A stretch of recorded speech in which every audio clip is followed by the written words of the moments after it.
Bitta zo'r joydan kottejlardan chiqib qoldi. To'rtinchisi bahor to'yxona chapga shunday 50 metr kirasiz.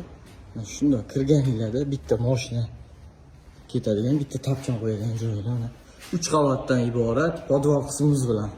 Kirganinglarda sizlarni katta bitta hol kutib oladi. Holimiz yengil remontla qilingan. Sanuzel to'g'riga kirganinglarda yana bitta zal. Zal kutib oladi, oynasi ko'chaga qaragan. Xohlasangiz kuxnya qilib qo'ysanglar ham bo'ladi. Pastki etajimizga tushsa yana katta yana bitta zal qilinadigan, o'tiradigan joy qilsa bo'ladi. Ikkinchi etajga chiqsak, bu spalniy zonamiz bizani kutib oladi. Bitta koridor, bitta katta spalniyasi. O'tamiz. Yana bitta spalniy. Oyna ko'chaga qaragan. O'ng qo'lda sanuzel, o'rida bitta katta yana zal. Keyin yorug' shinam xona. Qibrey Ulug'bek posyolka Nabijniy to'yxona oldida.